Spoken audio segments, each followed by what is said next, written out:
우리 예배분들과 한 주간 평안하셨습니까? 인사 나눕시다. 성령 충만한 교회의 모습이란 제목으로 말씀을 드리겠습니다. 성령 충만한 교회의 모습은 어떨까요? 오늘 오순절 성령 강림 후에 예루살렘 교회가 보여준 모습입니다. 당시 3,120명의 성도들이 모여있던 예루살렘 교회는 성령 충만한 교회의 모습의 원형입니다. 예루살렘 교회가 그 이후에도 성령 충만한 교회의 원형은 결코 아니었습니다. 시간이 지나면서 예루살렘 교회는 선한 영향력이 줄어들었습니다. 처음에는 모든 교회들이 본받아야 할 교회 원형 교회였지만 시간이 지나면서 시리아의 안디옥 교회, 이집트의 알렉산드리아 교회, 로마 교회, 콘스탄티노플 교회 등의 주도권을 내주게 됩니다. 제가 말씀드리고 싶은 것은 오순절 성령 강림으로 말미암아 세워졌던 교회는 성령 충만한 교회였다는 것입니다. 하지만 이 예루살렘 교회가 계속 성령 충만한 교회는 아니었습니다. 교회는 성령 충만한 교회의 모습을 가질 때도 있고 그렇지 않을 때도 있습니다.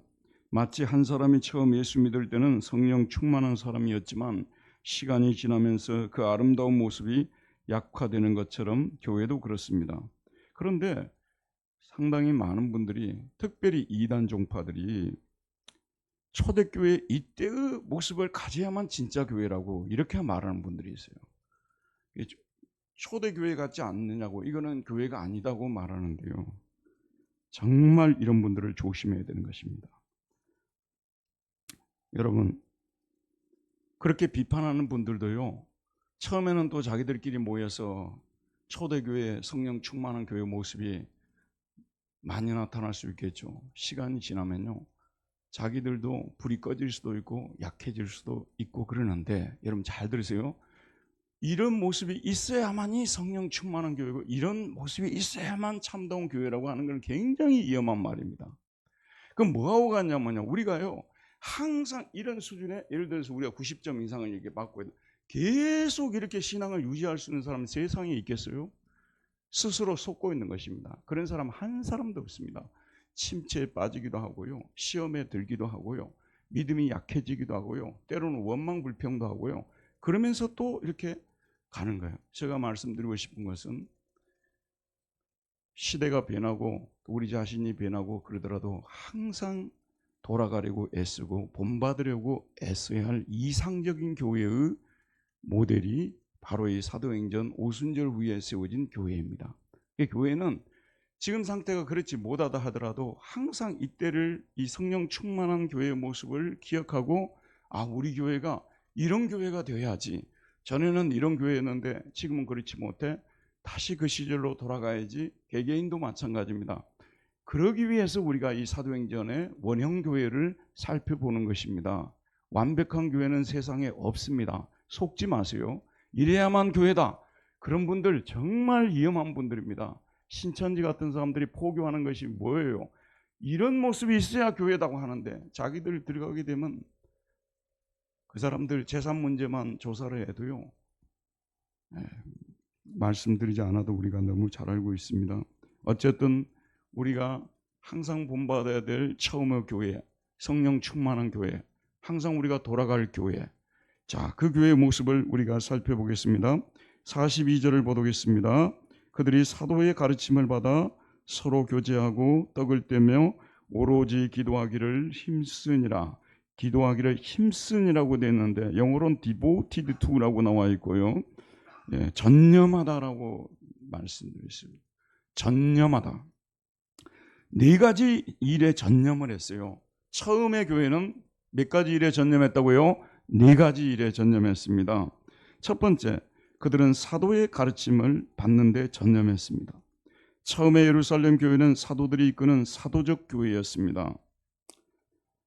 성도들은 사도들의 권위를 인정하고 그들로부터 배우려고 애를 썼습니다. 디다케, 테디다케, 톤 아포스톨론, 사도들의 디다케, 가르침을 배우려고 전념했습니다. 여러분, 지금까지 그들은요, 당시에 유행하던 랍비들의 가르침을 배우려고 전념했습니다.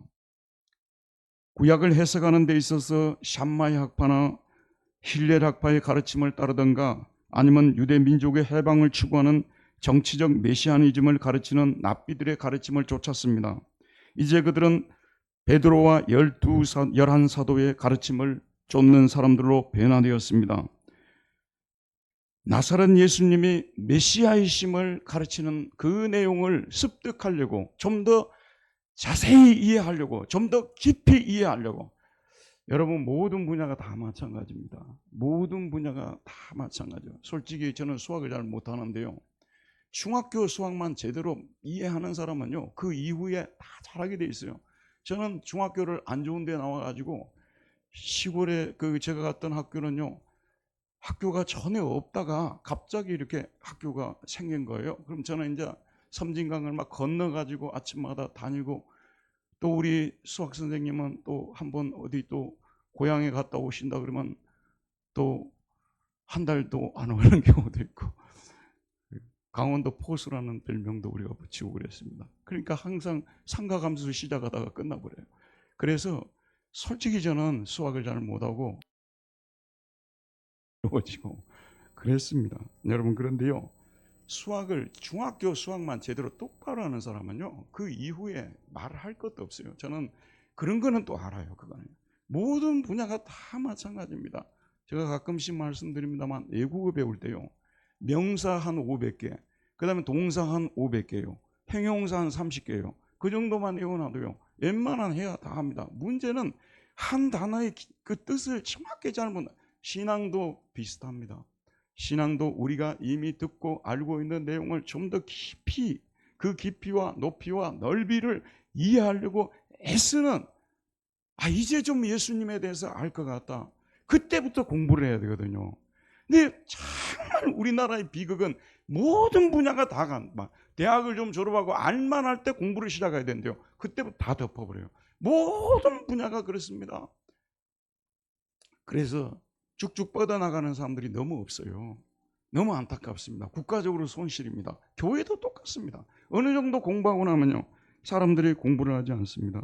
여러분, 진짜 성령 충만한 교회는요, 이미 우리가 알고 있는 내용이지만 더 깊이 하려고 날마다 모이기를 힘쓰고 성경을 공부하려고 애쓰고, 이번에 수요 성경 공부 저희들이 한 25명이 지금 매주 이렇게 주간 야간 나왔었는데, 주일날 설교 듣는 분들이요 사실은 4분의 1이요, 좀 더 유튜브 듣는 분까지 합치면 3분의 1이 우리 교회에서는 수요 성경 공부에 참여해서 열심히 공부하고 있습니다. 열심히 공부하는 척 하는 건지 진짜 하는 건지 그건 제가 알 바가 없지만 열심히 공부하는데, 제가 이번 학기를 마치면서 정말 감사했던 것이요, 우리 그 중직들이 성경 공부에 많이 참여합니다. 여러분, 중직들이 되면요 예전에 다 배웠던 것이라 해서요 성경 공부 같은 거 잘 안 배우려고 하거든요. 근데 저희 교회가 하나님의 은혜로 이렇게 이미 알고 있는 내용이지만 좀 더 깊이 하려고 중직들이 앞장서서 성경 공부에 나오니까요 저 마음이 정말 좋더라고요. 아마 우리 주님께서는 더 기뻐하셨으라고 생각합니다. 여러분, 좋은 교회는 목회자도요 성도들에게 말씀을 가르쳐 주려고, 말씀을 정말 가르쳐 주려고, 아니 말씀 안 배우면 뭐 사실 이 사람이나 저 사람이나 다를 바가 뭐 있어요. 윤리 갖고 따진다고요. 여러분의 윤리나 옆 사람의 윤리나 그렇게 큰 차이가 날 것 같습니까? 그래서 목회자는 말씀을 가르치려고, 말씀을 그들에게 먹여주려고 애를 쓰고, 성도들은 말씀을 받아 먹으려고 정말 귀를 기울이고 성령 충만한 처음의 교회의 모습이었습니다. 또 우리가 본받아야 될 교회죠. 두 번째, 서로 교제하였습니다. 자, 이들은 교제에 전념했다고 말하고 있는데, 교제는 히라보로 코이노니아입니다. 코이노니아는 물건이나 재산을 나누는 것을 말합니다. 여러분, 성령 충만한 교회는요, 처음에 이 교회의 모습은 영적인 은사들을 서로 나누고 채워주려고 애를 쓰는 교회였고요, 또 그들이 가진 물건들까지도 통용하는 그러한 교회였던 것을 볼 수가 있습니다. 여러분, 성령 충만하지 않으면 자기 자신에게만 집중합니다. 돈 있으면 다 자기에게만 씁니다. 성령 충만하게 되면요 옆에 있는 사람들을 쳐다보고 그들에게 필요한 것이 무엇이고 그들에게 채워줄 것이 무엇인가를 늘 생각하며 사는 사람들이 되는 것입니다. 세 번째, 떡을 떼었다고 말하고 있습니다. 떡을 떼는데 전념했다. 떡을 뗀다는 것은요 사랑의 식사를 말합니다. 한문으로 애찬이라고 하죠. 그 다음에 또 성찬을 말합니다. 그런데 초대교회에서는 애찬과 성찬이 이렇게 엄격하게 구분이 되어 있지 않아서 모이면 함께 성찬식도 하고 떡도 같이 나눠 먹고 그러한 공동체였습니다. 그런데 이 성찬을 하는 목적, 오늘도 여러분 우리 성찬 있지 않습니까? 성찬을, 이런 체험은 제가 자주 한 것은 아닌데요, 어느 날 제가 이게 덮여있는 이걸 딱 보니까 정말 예수님이 여기 누워 계신다는 그런 것이 다 와닿는 거예요. 항상 그런 건 아니었습니다. 성찬이라는 것은 우리 주 예수님의 그 죽으심을 기념하는 것입니다. 기억하고 기념하고 그 은혜를 나누는 것입니다. 성찬이 뭐라고요? 예수님의 죽으심을 어떻게 하는 거라고요? 기억하고, 그 다음에 뭐 하는 거라고요? 기념하고 그 은혜를 나누는 것입니다. 성찬식이 그래서 교회 안에 필요한데, 모일 때마다 애찬을 하고 성찬을 하고 이런데 정말 진심이었던 교회였습니다. 네 번째, 오로지 기도하기를 힘썼다고 말하고 있습니다. 기도라는 것이 무엇입니까, 여러분? 하나님과 대화를 나누는 것이죠. 여러분, 이제 연세들도 좀 드시고요, 세상 좀 살았으면요, 사람들하고 만나서 그렇게 좋은 것만 아니라는 것을 이제는 좀 깨닫습니다. 그래서 나이가 들어가면 들어갈수록 만나는 사람들이 줄어들어요. 80이 넘으신 분들은요 아주 적다고 합니다. 왜냐하면 그 소리가 그 소리고, 만나서 영양가 있는 얘기보다 영양가 없는 얘기도 나올 수 있고요, 또 내게 격려와 위로를 주는 말보다 그렇지 않은 말들도 들을 수 있기 때문에 제가 여러분에게 말씀드리겠습니다. 좀 더 하나님과 많은 시간을 가지시기 바랍니다.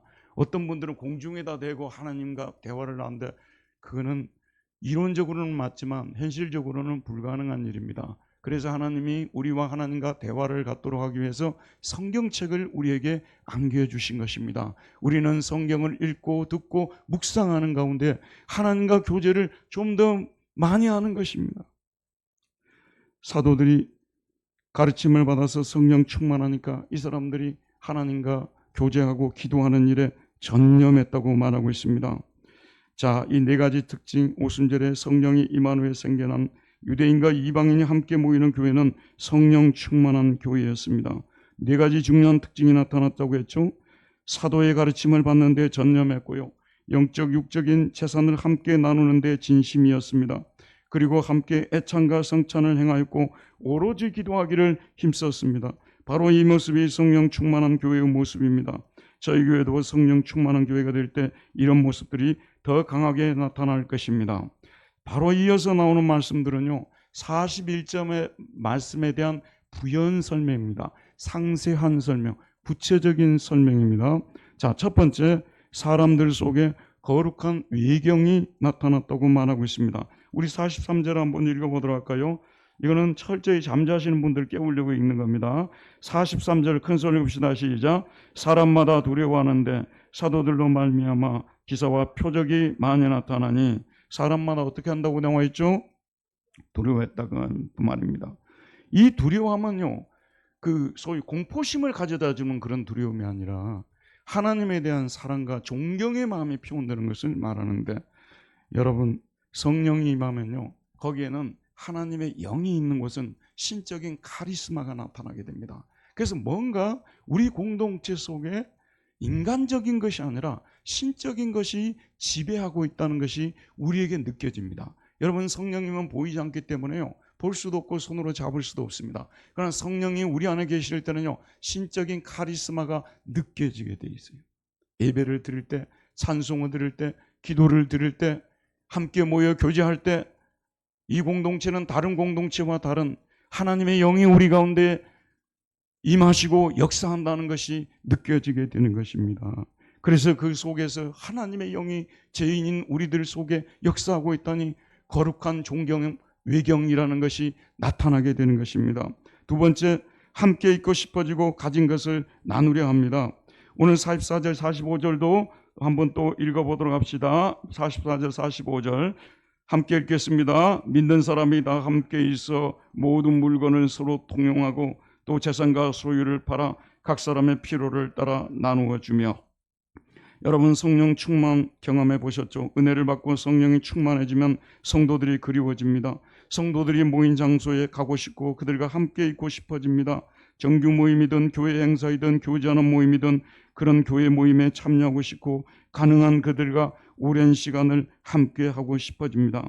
반대로 세상의 다른 모임에는 가고 싶어하는 마음이 줄어들고 어쩔 수 없이 함께 있더라도 속히 빠져나와 교회 모임에 가고 싶어합니다. 반대로 되면 불행이죠. 성령 충만한 상태가 되면 성도들과 함께 있고자 할 뿐만 아니라 내 물건을 그들과 함께 나누고 싶어합니다. 내 물건을 어려운 사람들에게 내어주어 그들이 마음껏 쓰도록 하고 싶고 그들의 것들 중 내가 필요한 것이 있으면 그에게 내게 달라고 부탁하고 싶어집니다. 성령 충만하지 않으면 누가 내 물건을 남에게 내어줄 수 있으며 남에게 그 물건 내가 쓰고 싶다고 말할 수 있겠습니까? 그런데 예루살렘 성도들의 교회는 단순히 물건 통용하는 데 그치지 않습니다. 자신들이 가진 재산과 소유를 팔아서 필요한 사람에게 나누어 주는 데까지 나아갑니다. 이 부분은 설명을 좀 할 필요가 있어요. 여러분 주목해 보시기 바랍니다. 지금 3,120명 속에는요, 갈릴리에서 예수님의 죽으심을 수송들기 위해서 온 여인들도 있었고요, 디아스포라, 전 세계에 흩어졌던 그 유대인들이 절기를 지키기 위해서 모여 있습니다. 그런데 그들이 가져온 식량, 준비한 것들이 얼마나 오래 갔겠습니까? 아마도 며칠 못 가서 다 동이 났을 것입니다. 그리고 3,120명 속에 든 분들 중에서 하층민들도 많았을 것입니다. 자, 여러분, 그래서 현실적인 문제가 생기게 된 거예요. 현실적인 문제, 먹을 것이 떨어진 사람도 있고요, 또 마실 것이 떨어진 사람, 입을 옷이 없는 사람, 가진 돈이 없는 사람이 떨어지게 된 거 아니겠습니까? 그러니까 상상을 나래를 한번 펼쳐봅시다. 베드로가 일어나 가지고 여러분 우리 상황이 이렇습니다. 이렇게 되어진 상황에서 좀 부자들 재산 좀 팔아 가지고 나눠주면 어떻겠습니까? 아니면 성도들 중에서도 좀 똑똑한 분들이 계시지 않습니까? 우리 상황이 이런데 베드로 사도님 설교를 좀 해서 사람들에게 재산 있는 사람들은 좀 팔아 가지고 그것을 좀 나누어 줘서 지금 우리가 먹고 마시고 해야 되지 않겠습니까? 이랬을 것입니다, 여러분. 그런데 오늘 말씀에 보게 되면 그런 얘기가 한 번도 나오지 않습니다. 놀랍죠, 여러분? 오늘 말씀 보게 되면 믿는 사람이 다 함께해서 모든 물건을 서로 통용하고 또 재산과 소유를 팔아 각 사람의 필요를 따라 나눠주고 있는, 돈이 있는 사람들이죠. 좀 재산 있는 사람들은요, 자기 재산을 팔아서 소유를 팔아서 그것을 필요한 사람들에게 나누어 주었다는 말씀이 나오고 있습니다. 이것은 철저하게 자발적으로 이루어진 일이에요. 강요에 의해서 이루어진 일이 아닙니다. 여러분, 성령 충만한 교회는 모든 것이 자발적으로 이루어집니다. 저희 교회에 식사 봉사를 하지 않습니까? 이게 이제 숨들이 나누어서 식사 봉사를 하는데요, 삐걱거리는 일이 코로나 이후에는, 그전에는 어땠는지 모릅니다만은 단 한 차례도 없는 것 같아요.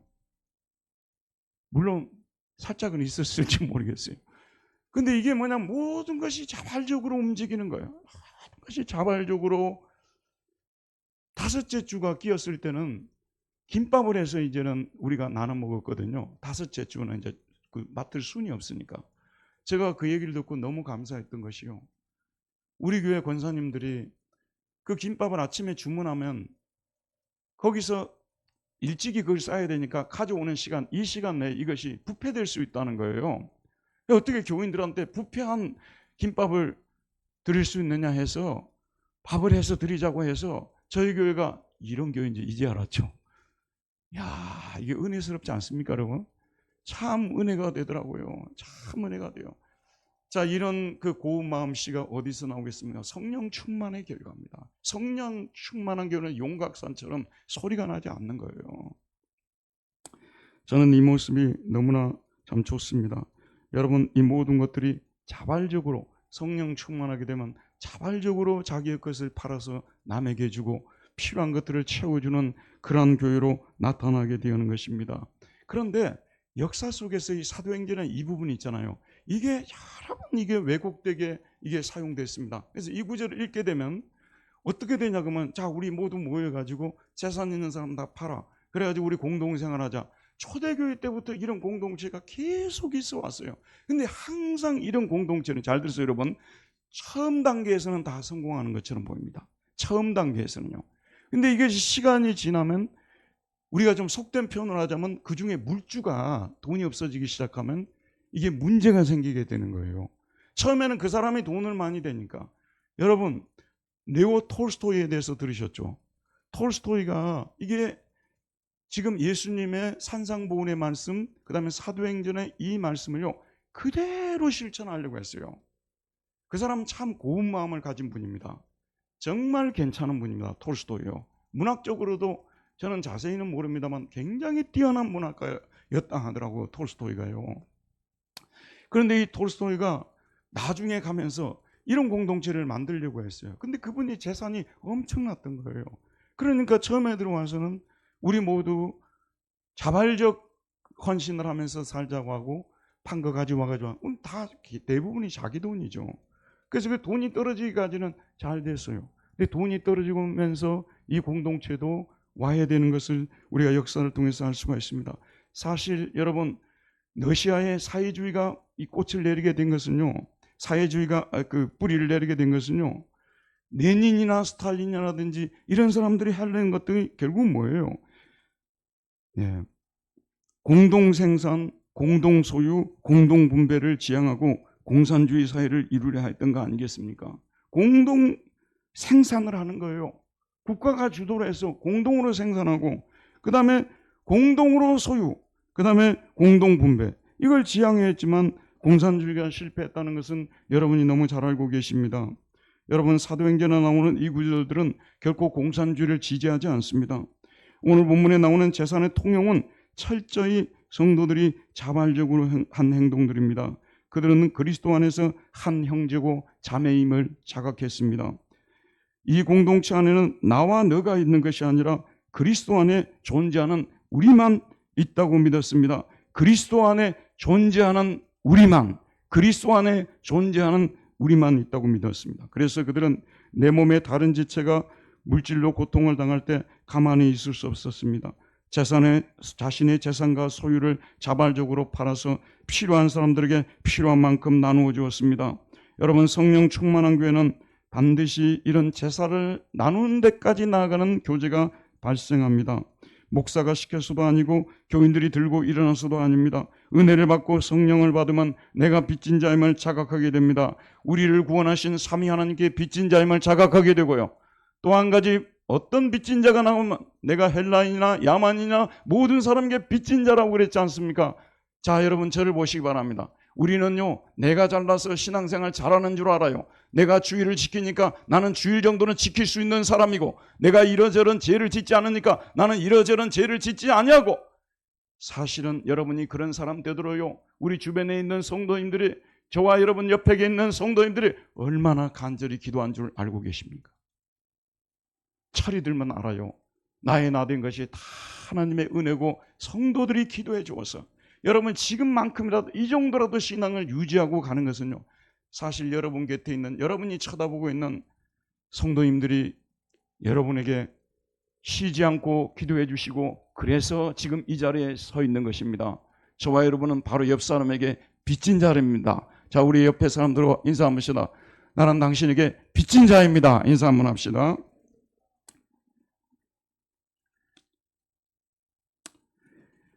이렇게 은혜를 받게 되면요, 자기가 가지고 있는 것을 항상 나누려는 마음을 가져.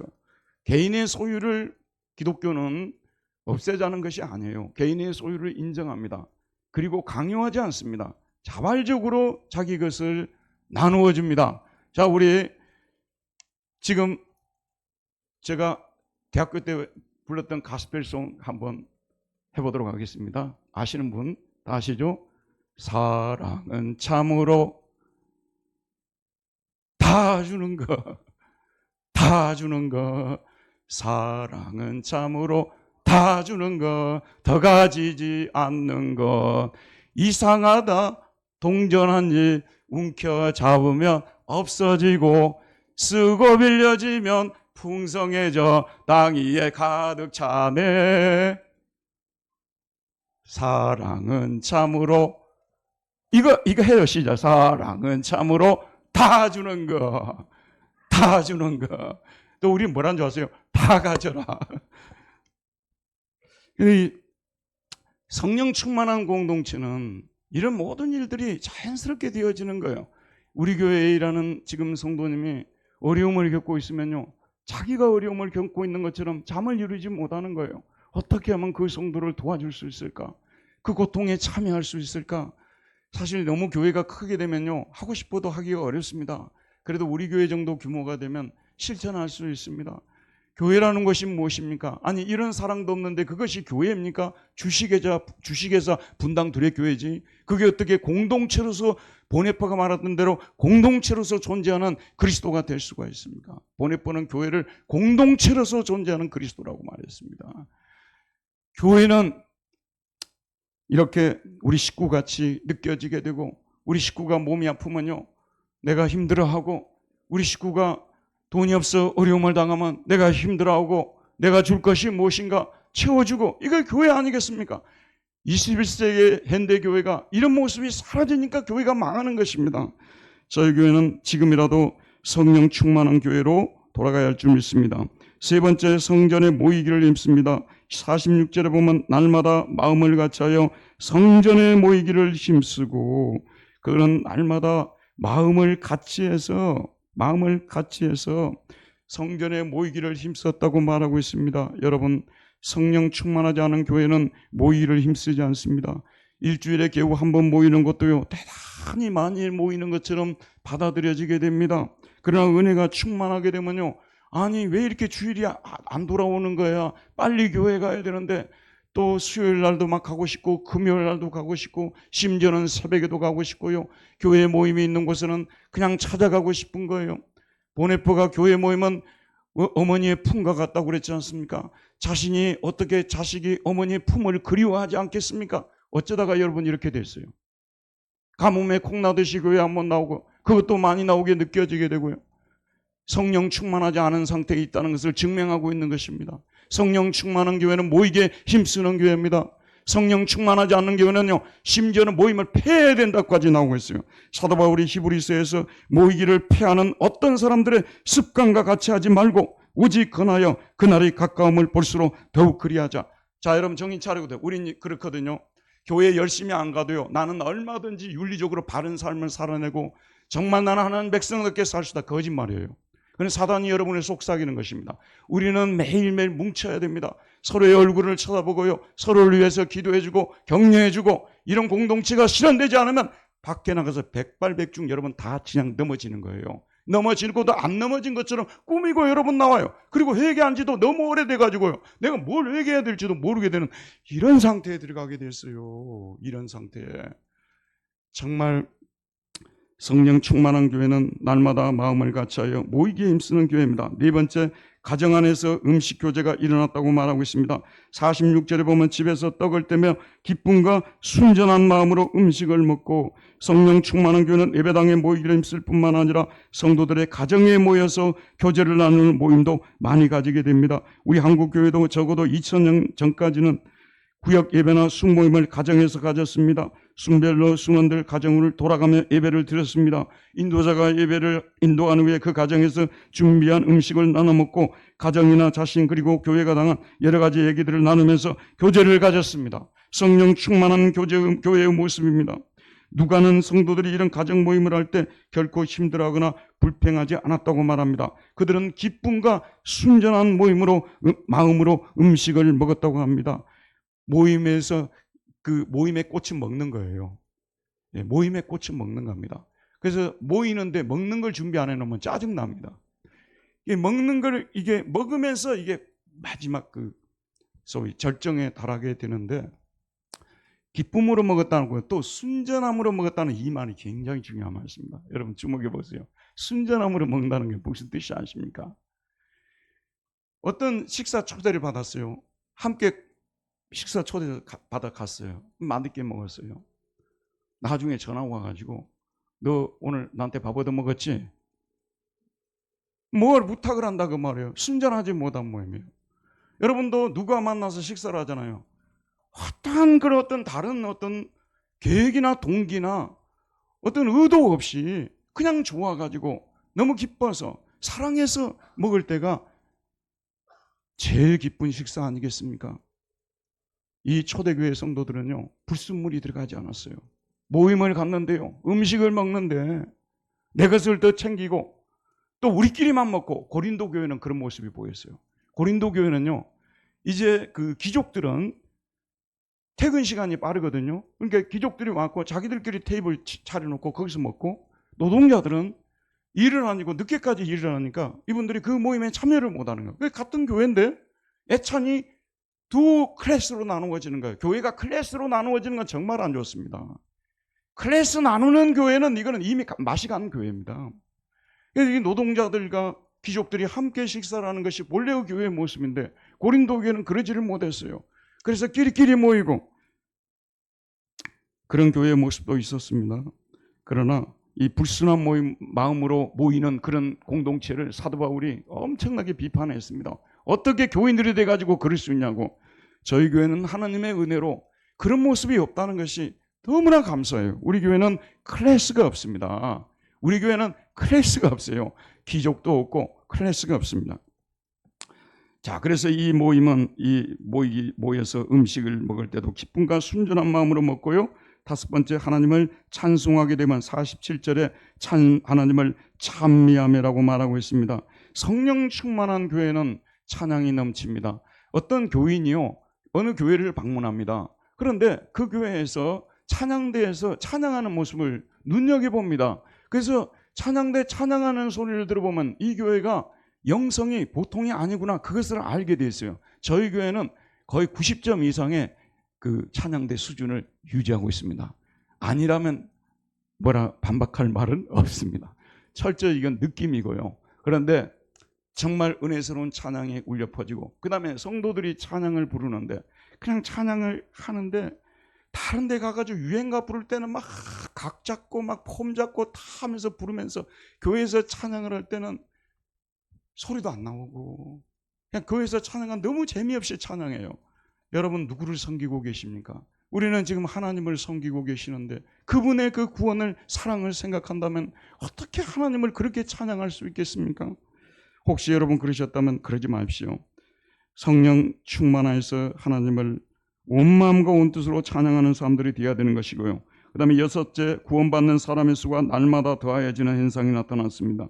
또 온 백성에게 칭송을 받으니 주께서 구원받는 사람을 날마다 더하게 하시니라. 이 말씀은 굉장히 조심해야 돼요. 그게 막 사람들을 달달 볶는 거예요. 성령 충만한 교회는 구원받는 사람의 수가 날마다 더하여진다. 그러는데 우리는 하나님이 우리에게 성령도 주셨지만 이성도 주셨습니다.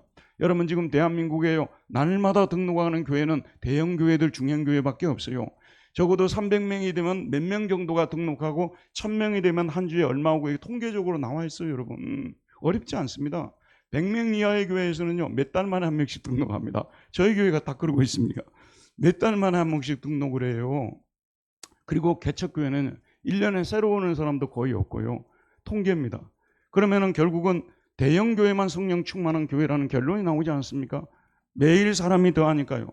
그래서 오늘 말씀을 잘 봐야 됩니다. 오늘 말씀 뭐라고 나오냐면 온 백성에게 칭송을 받으니, 욕을 많이 하면서 교회 오는 자기 목적이 있어서 교회 다니는 분들도 있지 않습니까? 그래도 내가 콩나물 장사라도 하려면 이 명일동에 있는 이런 교회 가야 되지 않겠어?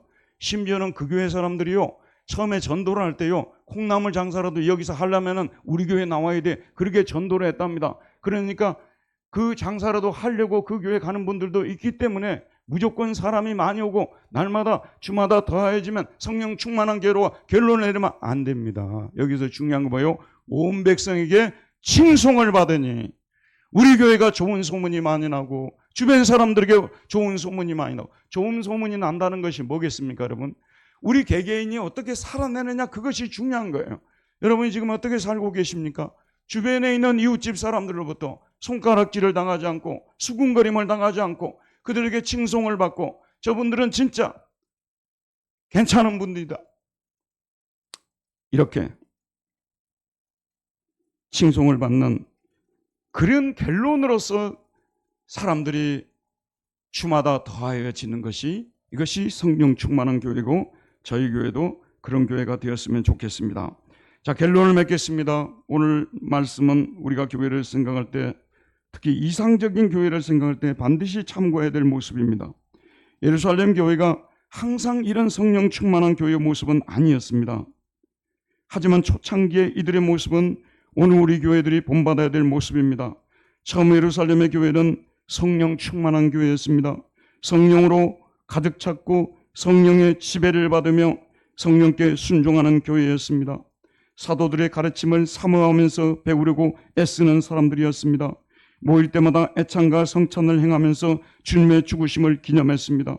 함께 있기를 바라고 모여서 서로의 영적인 것들과 육적인 것들을 나누려 했습니다.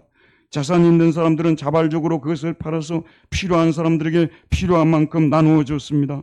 그들은 모일 때마다 하나님께 찬송을 드렸습니다. 그리고 기도하는데 전념했습니다. 그 결과로 그들은 교회 밖의 사람들에게 칭송을 받았습니다. 그 결과로 새로운 교인들이 더하여졌습니다. 우리는 처음에 이 성령 충만한 교회의 모습을 생각하고 그리로 돌아가기 위해 애써야 됩니다. 전에는 우리 교회가 이랬는데 지금은 아니라고 생각합니까? 다시 돌아가기 위해서 나부터 본을 봐야 돼요. 교회는 정말 그렇습니다. 나부터 변화가 돼요. 나부터 성령 충만해야 돼요. 저는 여러분이 솔직하게 말씀을 드릴 수 있는데요. 자꾸 이렇게 성도들을 판단하라고 마귀가 막 자꾸 판단할 이유들을 막 가져다 줘요. 제가 그 유혹을 어떻게 이겨내냐 그러면요. 그 마귀의 그 공격을 어떻게 이겨내냐 그러면 예전에 그 초창기에 우리 그 목사님들, 한국의 그 훌륭한 목사님들, 주기철 목사님이나 손양호 목사님이나 정말 그렇게 위대한 하나님의 그 종들을 생각해 보거든요. 정말 그분들은 목숨을 내걸었고요.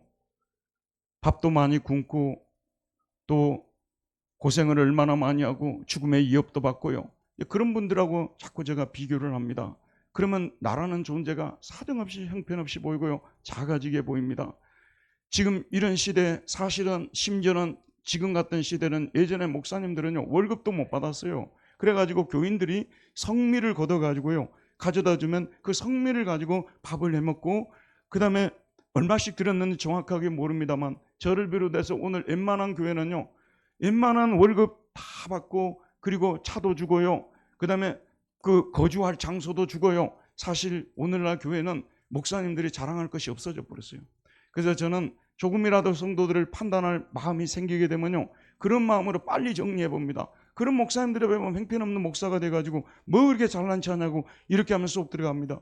여러분 우리 자신이 성령 충만하려면요 내 자신이 한없이 낮아져야 됩니다. 지금보다도 훨씬 더 겸손해져야 되고요.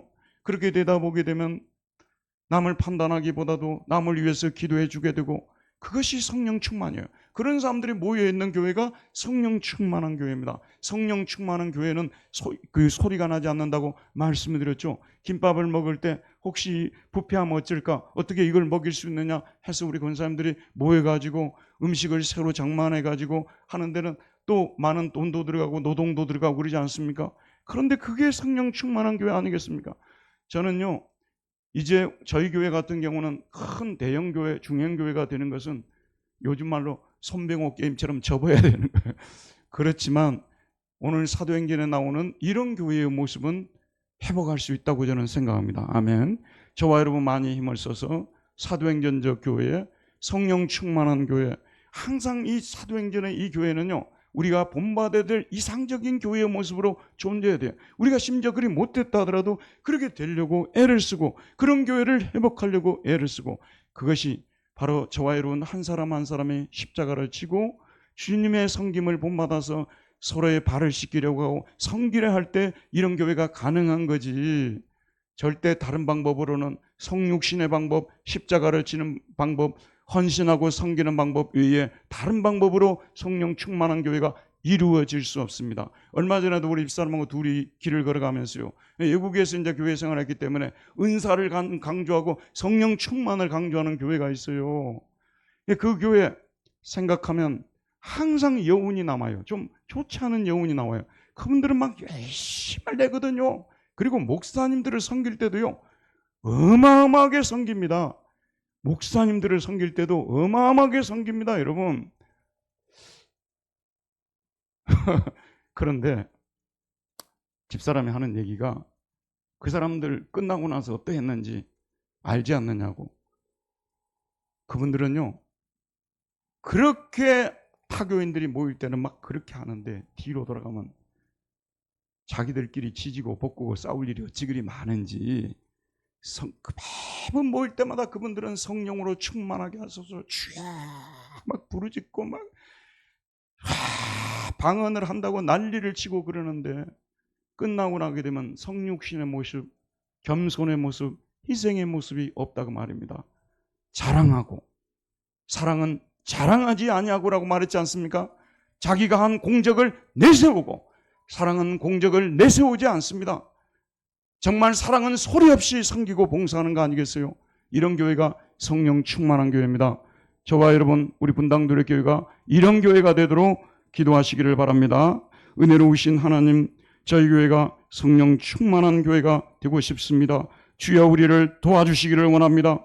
우리는 한때 우리가 성령 충만한 교회였다는 것을 기억하고 있습니다. 언제부터 우리가 성령 충만한 상태에 살지 못하고 있습니까? 주여 다시 한번 겸손하게 하시고 다시 한번 무릎 꿇게 하시고 모든 문제의 원인을 나에게 돌리게 해주시고 내 죄 때문에 성령 충만한 교회가 이루어지지 않다고 생각하며 다시 한번 자신을 쳐서 굴복시키는 그런 놀라운 성육신의 은혜가 우리 가운데 임하기를 기도합니다. 함께 하심을 믿사옵고 예수 그리스도 이름으로 기도하였습니다. 아멘.